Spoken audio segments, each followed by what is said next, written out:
Assalamu alaikum. Good morning, good evening, and good afternoon, ladies and gentlemen from around the globe. My name is Wael Al-Jassim. I'm team leader, project management at PIC, Petrochemical Industries Companies. I am also a board member at Kuwait Project Management Society. Welcome to this session, Enhancing Project Delivery through Modularization and Advanced Work Packaging. This session explores two engineering and construction industry best practices that have immediate potential to increase return on investment for owners and service providers. Internationally recognized experts will explain the latest advances in modularization and advanced work packaging. Both practices can achieve more efficiency through concurrent engineering, module fabrication, and on-site construction activities.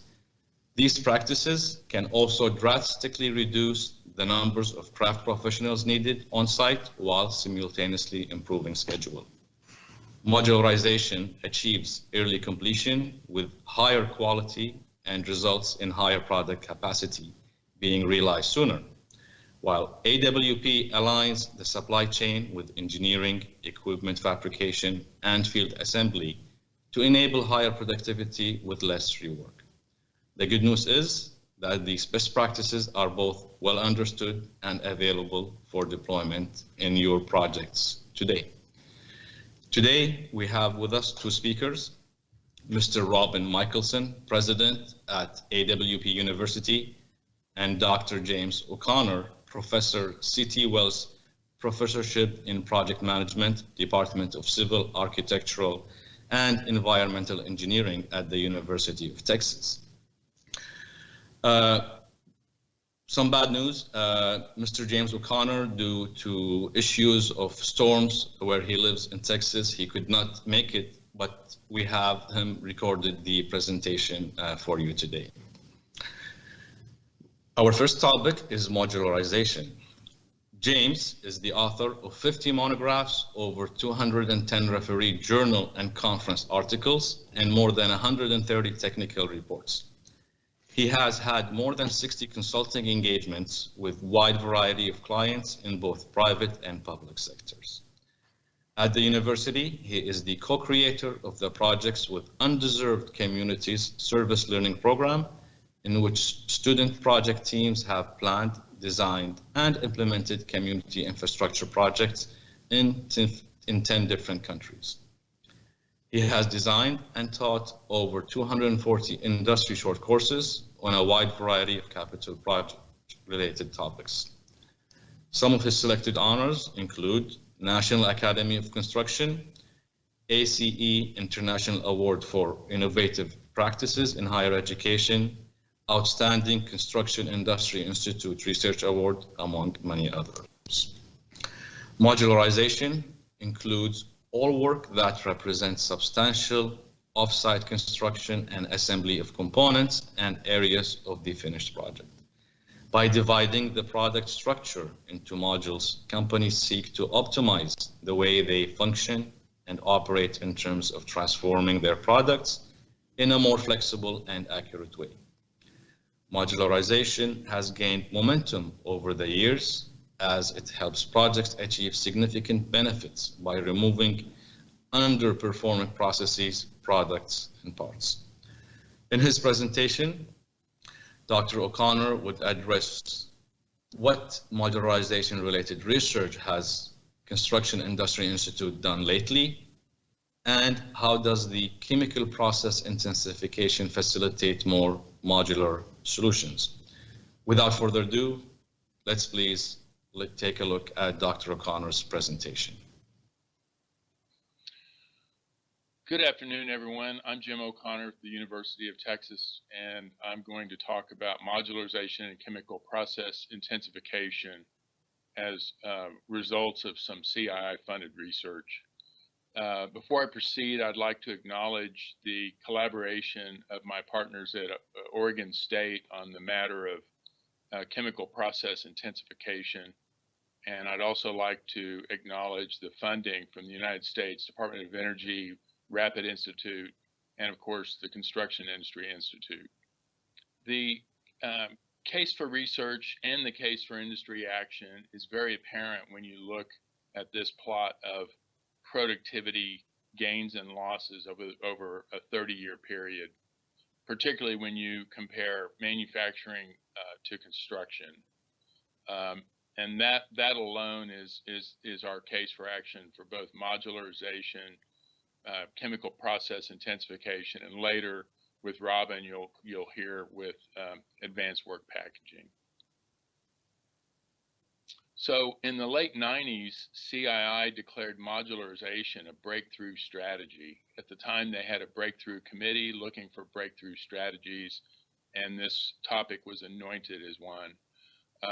Just some general observations. Modularization can lead to efficient assembly line mass production of components, increased economic productivity, improved quality of the construction work environment, and reduced labor supply, which has emerged as a major problem for us. Also in the late 90s timeframe, CII started using the label PPMOF.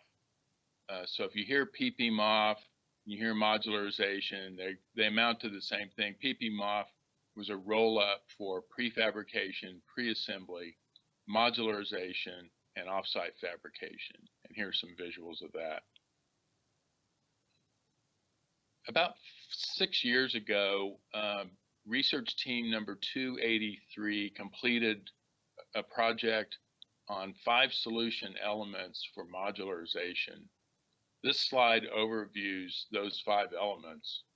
At the top of the list is the business case process. Of course, this is a project level issue, and the guidance was directed towards project leaders during the assessment through basic design phases.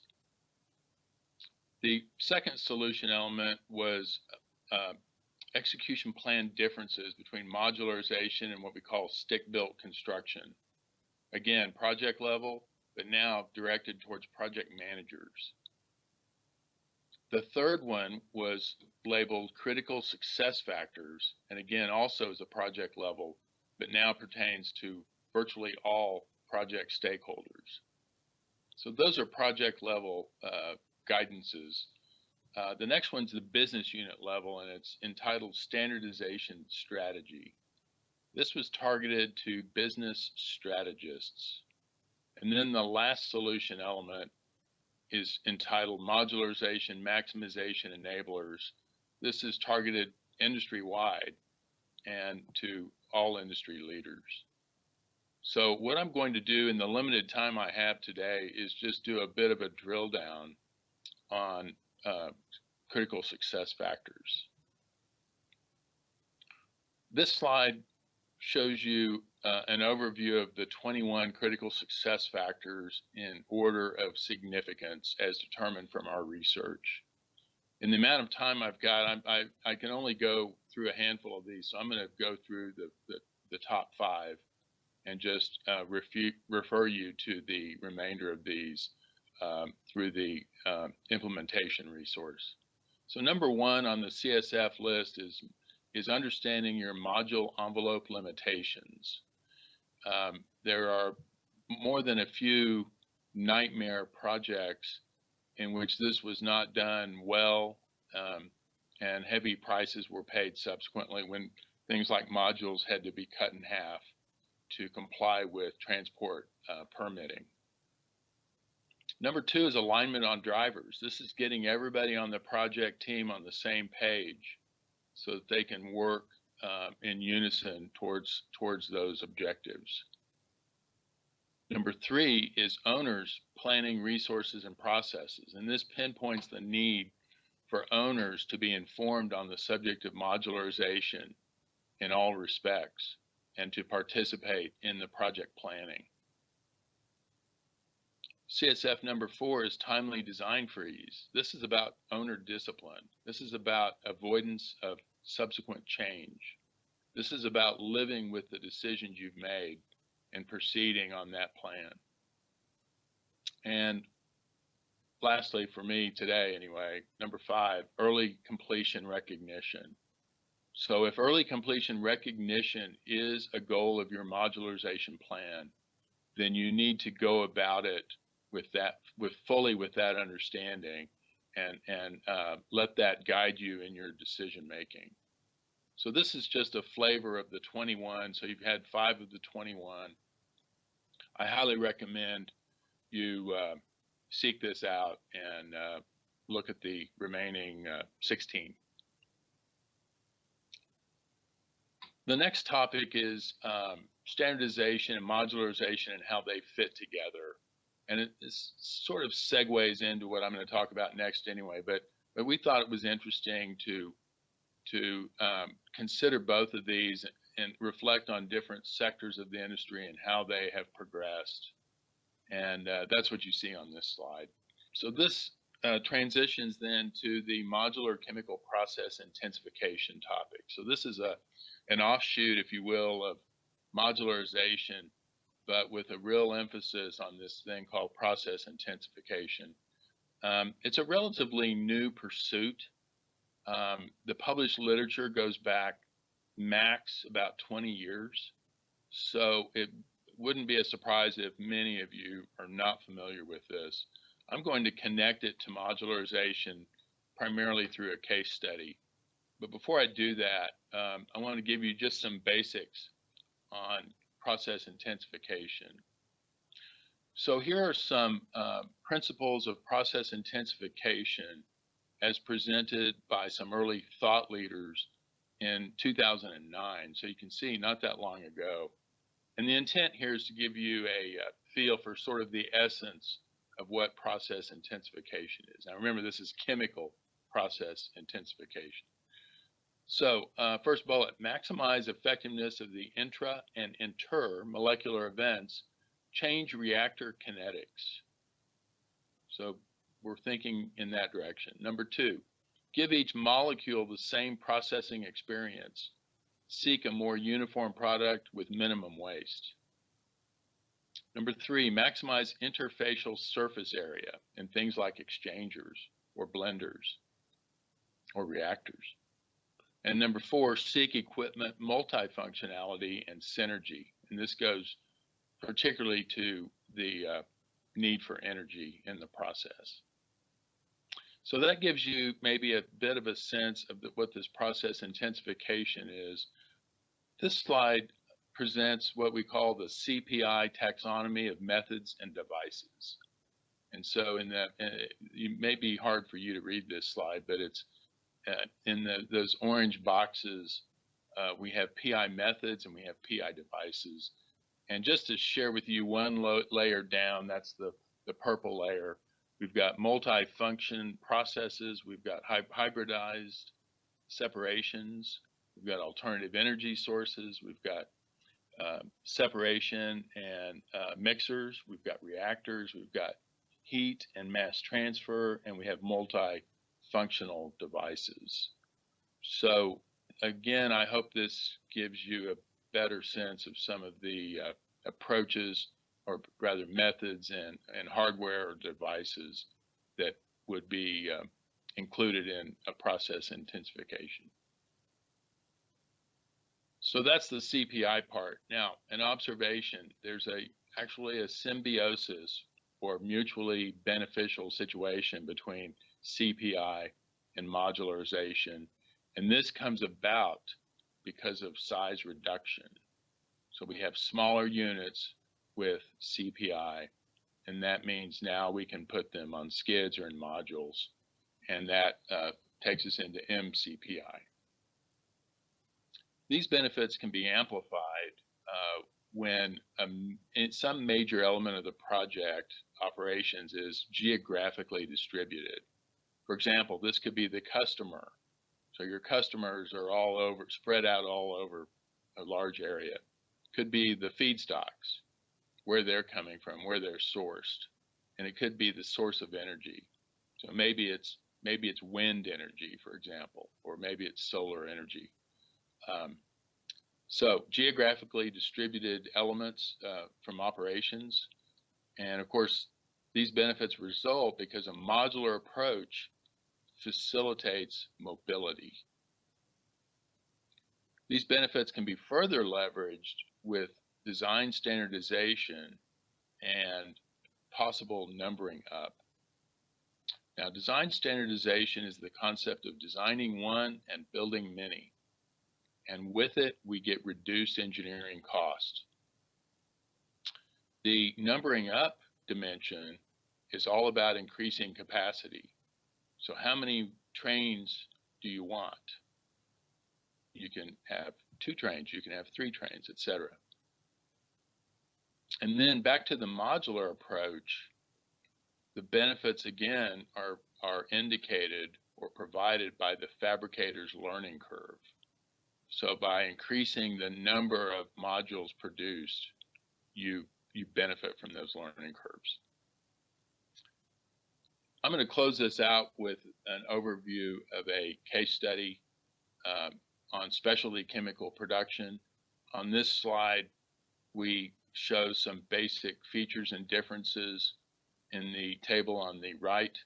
Keep in mind, this is essentially a comparison of MCPI versus conventional stick build, labeled CSB. So there's one column MCPI and one column CSB.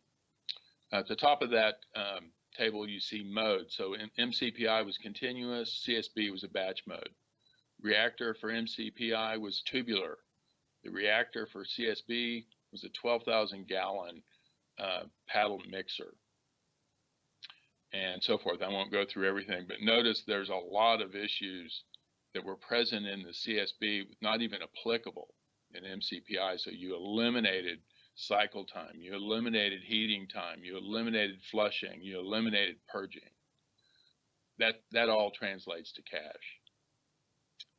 If you look at the table on the upper left, you'll see some footprint and height data, and it all translates to a huge difference in plant spatial volume as indicated in the graphic with the green box. So you've got that big CSB green box, and then in the corner you've got that little itty bitty MCPI box.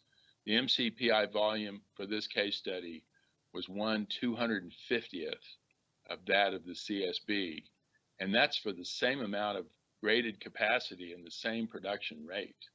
So really, really remarkable differences in that sense. On this slide, we're looking at CapEx and pre-startup durations. So for the MCPI, CapEx, $450,000 US. On the conventional stick built, CapEx, $3.5 million US. Big difference again. If we look at pre-startup durations, MCPI, 22 weeks. CSB, 74 weeks. Took 3+ times as long to complete the project with conventional stick build as with MCPI. This slide shows the OpEx, the NPV, payback period differences again between MCPI and CSB. In the top table, you'll notice, if you can see it, that the MCPI involved 0.8 of one full-time equivalent operator compared to 9 operators for the conventional stick built. Remember that was a round-the-clock operation with that 48-hour cycle time. If you go to the dollars, that translates to a difference in $862,000 per year of OpEx. So pretty remarkable there. We then ran the NPV numbers, and we found that the MCPI NPV was 1.9 times that of the conventional stick build. And we also looked at payback period, in which the MCPI was 2.5 months, conventional stick built was 12.3 months. So MCPI was about 1/5 the payback period of conventional stick built. Some other metrics of interest are on the upper left, but in the interest of time, I'm going to close out this case study. So the question was raised, how do we explain these big differences? We had a list of 50 some odd drivers of CapEx and OpEx, somehow relating to process intensification or modularization. And we asked our data source, which of these really were relevant on your project? He picked about half of them, 26 of the 50 some odd drivers. He said, yes, these applied to my project. We then challenged him to come up with the ones that were most significant, and he identified these 6 in yellow. Again, I'll refer you to some of our publications to go into that in the interest of being on time here. Last part of the analysis was with such a reduction in OpEx, in CapEx, pardon me, and with such a high value product as this plant made, we were thinking, what if you had a backup train for MCPI? There, you know, it's relatively affordable. Couldn't do that with CSB. Certainly, it was more expensive. So what if we had a second backup train? And then what if we just let the CSB suffer from lost production for a comparison of the two?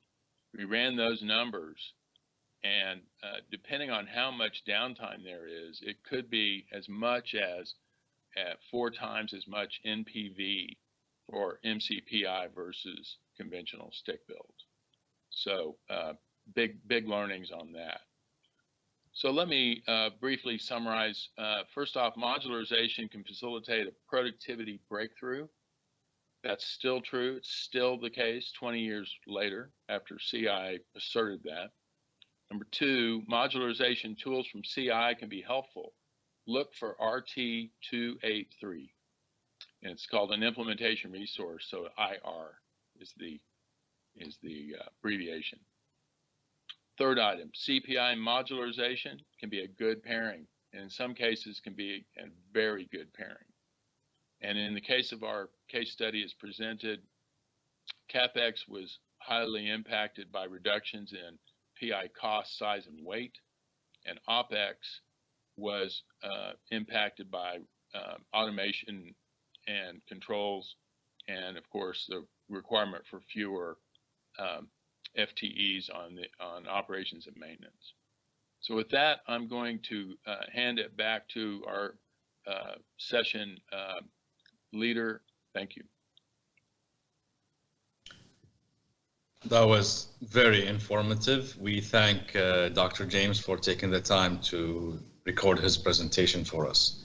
Our next topic is advanced work packaging and will be presented by Robin, who's been instrumental in well over 100 implementation of advanced work packaging and workforce planning, specializing in developing fit-for-purpose effective AWP implementation and training solutions to enable clients to be highly efficient and productive. He has leveraged his 30-year of construction experience and that of other AWP university partners to develop a second-to-none training and certification program to educate and produce true practitioners. Robin is considered one of the founding fathers for AWP and WFP and has been instrumental in developing the best practice model through his several decades of research engagement with both Construction Industry Institute and the Construction Owners of Alberta. Advanced work packaging is a better approach to managing and executing projects. It is a Construction Industry Institute best practice that defines the overall process flow of all the detailed work packages, including construction, engineering, and installation work packages. AWP is a planned executable process that encompasses the work on an EPC project. In his presentation today, Robin will answer what is advanced work packaging and why implement this Construction Industry Institute best practice. Let's please welcome Robin. .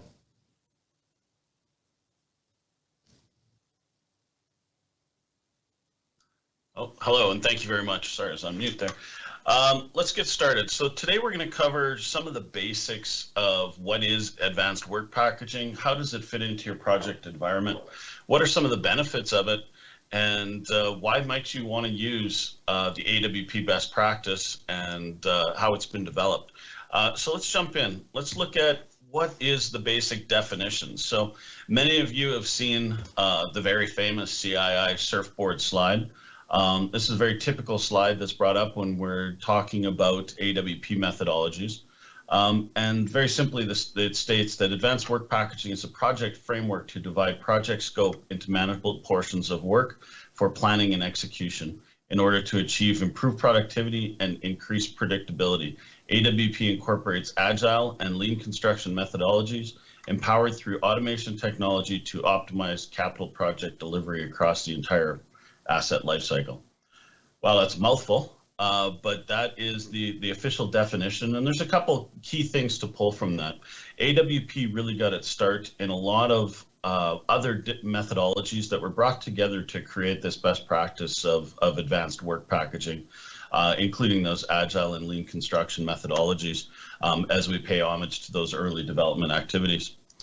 So let's jump into what are the basic workflows, if you will, for AWP.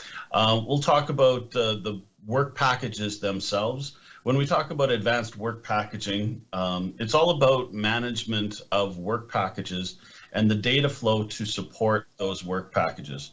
So when we look at this, let's jump into the different packages and how they align with each other to show the workflow. So of course, we're always going to begin with the end in mind. So we're going to start with systems. We're going to talk about the system breakdown. We're going to talk about what our delivery of the systems and the turnovers need to be for those systems. That's going to help us set our level 1 schedule. And that level 1 schedule is going to give us the basis of how we want to do our initial delivery of the project. Once we've got those systems in place, we're going to start taking those systems and we're going to break them down into what's called construction work areas. Construction work areas are geographically divided areas of a plant or facility that enable us to start to break down that model into a little bit further. It typically is aligned with the level 2 type schedule. They are not discipline specific, so it's all disciplines in a specific area. It's kind of like taking a marker and a plot plan and scoping out a session that's going to be the essence of that work area, if you will. We're then going to, once we've got our construction work areas addressed and continuing with our path of construction development for these, we're going to go through integrated planning sessions and start to break up these construction work areas into what is discipline-specific construction work packages. These construction work packages are often the essence of a contract for subcontractors and others. These discipline-specific packages are often directly tied to, at this point, a level 3 schedule activity.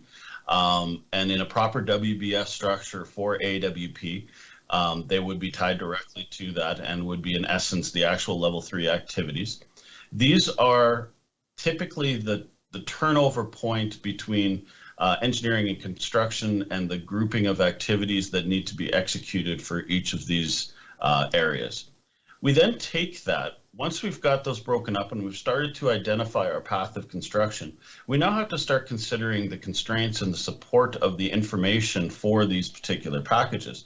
So looking at the engineering work package and the engineering workflows to identify a path of engineering to support the construction work packages based on what we need to deliver and when we need to deliver it, and what's required to support the actual execution of those construction work packages.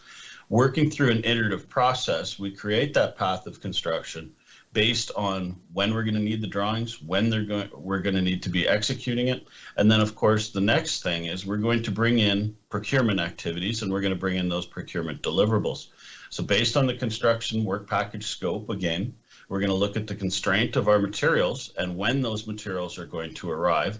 Are we able to support our path of construction plan based on the timing assigned and allotted by procurement and the received at site dates and the schedule for delivery of those materials?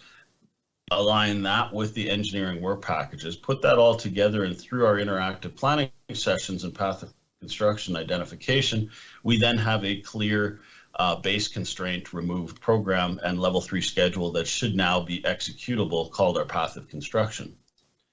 Once we get that all together, we're going to start looking at how we're going to be turning this over and making sure that our program that we've put in place supports those turnovers, supports that turnover schedule, supports the client's required turnover sequence, which is extremely important to ensure that we're not just going off rogue on our development, but we're supporting exactly what the client is looking for, and in a timely fashion, we're supporting that execution process. Once we've got that all together, we've got our path of construction in place, we understand how we're going to be turning it over, we understand what our target dates are going to be, procurement and engineering are in a line to support that delivery. We then take those construction work packages that are now clearly sequenced for successful execution and break them into installation work packages. The installation work package is really where the rubber hits the road. This is the basis of what the field personnel, those people in the field, are actually going to use to execute the work. These installation work packages are that manual, if you will. They are to be set up like an IKEA instructions for the craft to be able to execute the work in a timely fashion. These installation work packages should contain all the information required for that craft to execute the work in a timely fashion. They should be sized appropriately so that they can be executed in a single duration of time by a single crew, which is very key. You don't start and stop installation work packages. They're identified as a clear start and stop executable that can be executed by a single crew. So what makes sense is how we scope them to be in that area. That usually a week's type duration for a crew is around the target area for it. All right, so based on that, now that we've got our installation work packages, we've started to execute the installation work packages. Once we've got them in place, we're going to look at mechanical completion. Now, this is sometimes called punch listing, or as part of the mechanical completion process. Mechanical completion packages is often where we start to shift from that basis of area-based construction to turnover or system-based construction, where we're going to ensure that we've completed any cleanup to satisfy the complete turnover and completion of systems as identified by the owner in the early scheduling. So with this, it's kind of like we've got our full plan in place. Anything that went wrong in the plan, we've corrected at this particular junction. We've now supported and completed. We've documented our completion. And now we're getting into turnover. So the basic life cycle for AWP, it flows in this very simplified workflow. These workflows give you an indication of the basic AWP methodology and what it's all about. I figured I'd share that with you here today to give you a basic sense of the flow, if you will, for the AWP methodologies. So we talked about work phase planning early on, and work phase planning is really the development of those IWPs. Lots of people ask the question, I've heard the term AWP or advanced work packaging, I've heard the term work phase planning, both as execution methodologies. How do they work together? The truth is AWP is the overall overarching methodology for all the above. Installation work packages are created during the action of work phase planning, which is basically the delivery for field execution. So the real construction execution aspect of it. The definition of work phase planning is a process of organizing and delivering all elements necessary before work is started to enable craft persons to perform quality work in a safe, effective, and efficient manner. Those three words are very key: safe, effective, and efficient. That is really what it's all about in AWP, to support this final stage of IWP development or work phase planning. The breakdown, this is another chart to look at the workflow that we just discussed in detail, more of a linear flow, showing the breakdown of the installation work packages and how that shows how they are executed. IWPs are typically 1 to 2 weeks worth of work for one crew, as we mentioned earlier. Work instructions are included, detailed scope description, construction drawings, 3D images, because pictures are worth 1,000 words, so including those goes a long way. Material requirements, and of course, safety requirements also.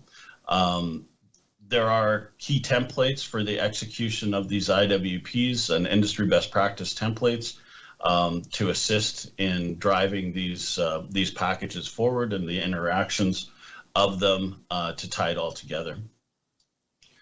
So what do you have without data?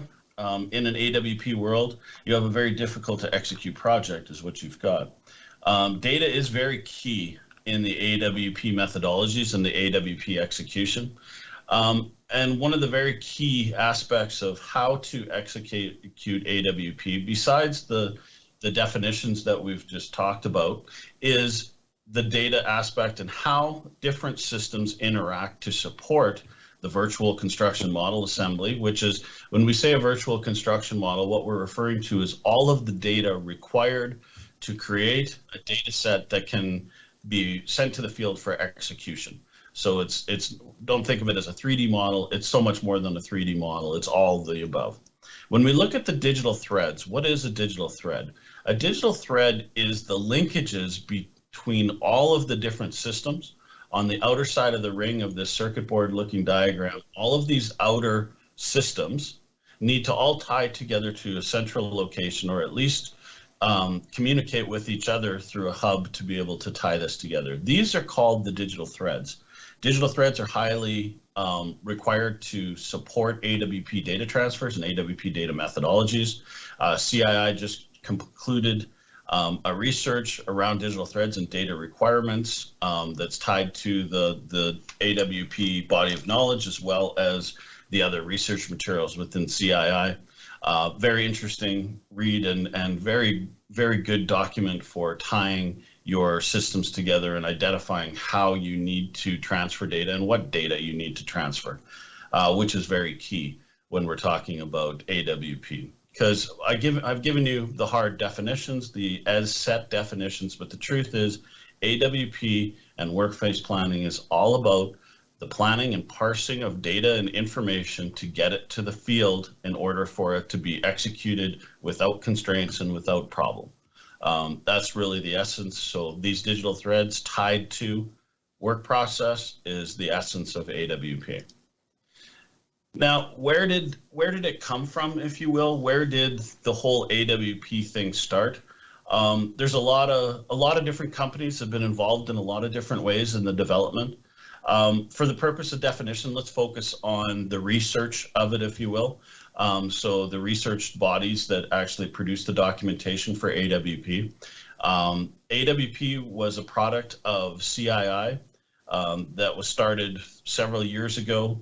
In 2006 was when 272, RT272 was the first one. There's been 3 iterations, volumes 1, 2, and 3 of RT272, which is considered the Bible for AWP. That was developed from the University of Texas at Austin through the CII group. Also, COA brought forward the first workplace planning model several years earlier and partnered with CII to bring it forward. So it's been evolving in the industry now for quite some time. CII declared it a best practice in 2015, and it's been only showing massive benefits since that point. Where has it been deployed? It has been deployed in multiple countries around the world. Each one of these blue dots indicates a location in which AWP has been deployed. Now, I'm sure that this has evolved some in the last few years and continues to grow. AWP is not simply a North American thing. It really is a global phenomenon now. And whether it's from Brazil or Moscow or from Australia or Northern Canada, it's well implemented across the globe. All right, so I mentioned 3 volumes to look at, volume 1, 2, and 3 of RT272 from CII. As I mentioned, is considered the Bible for the research. That research was all culminated in a RT319, which was the proving of AWP as a best practice. So everybody always asks the question, does AWP work? Do you have proof? 319 is all case studies and proof of the best practice.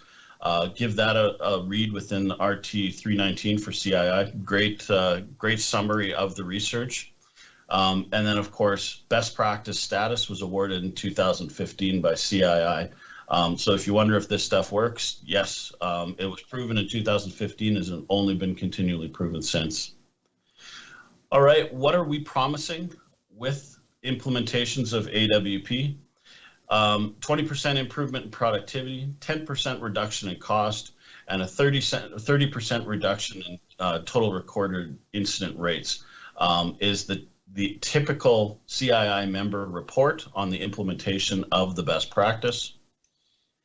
A few of the other benefits, I won't read through each of these, but basically from reduced cost through to enhanced system turnover, AWP is really a streamlining of the machine of executing a project, and it's a clear industrial management technique that has great accolades and great production value for implementation on projects large and small.